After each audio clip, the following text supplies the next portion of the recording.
வணக்கம் அன்பான சொந்தங்களே. நறுக்கென்று 4 வார்த்தை உங்களுடன் நகுலா சிவநாதன். ஆம், இன்றைக்கு ஒரு முக்கியமான விடயத்தை பேசப் போகிறேன். யாருக்கும் யாரும் அடிமையாய் இருக்காதீர்கள். இந்த அடிமை என்ற சொல்லு, அதாவது ஒருவர் மற்றவரை தாழ்த்தி வைக்கின்ற அந்த தன்மை எங்களிடம் பல பேரிடம் இருக்கின்றது. அந்த தன்மை இனி வருங்காலங்களிலே அது நலிவடைந்து தான் செல்லும் என்று நினைக்கிறேன். ஒருவருக்கொருவர் அடிமைப்படுத்தி வாழாதீர்கள். அந்த வாழ்க்கை எப்போதும் இன்பமாக இருக்காது. அதாவது எப்போதும் சுதந்திரமான வாழ்க்கைக்குத்தான் எல்லோரும் வாழ ஆசைப்படுவார்கள்.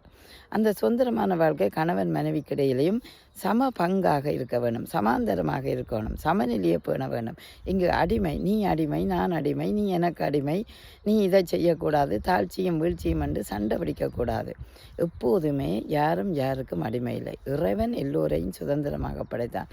அந்த சுதந்திர வாழ்வுக்குள் நீங்கள் சுதந்திரமாக, மகிழ்ச்சியாக, சந்தோஷமாக வாழ பழகுங்கள். அடிமைகளாக யாருக்கும் இராதீர்கள். அதனால் ஆபத்தும் உண்டு, ஏமாற்றங்களும் உண்டு. அதை அறிந்து புரிந்துணர்வோடு பேசிக்கொள்ளுங்கள். புரிதல், உணர்தல் இருவரும் பேசிக்கொண்டு வாழ்ந்தீர்களாயின் வாழ்க்கை சொர்க்கமாக இருக்கும். நன்றி.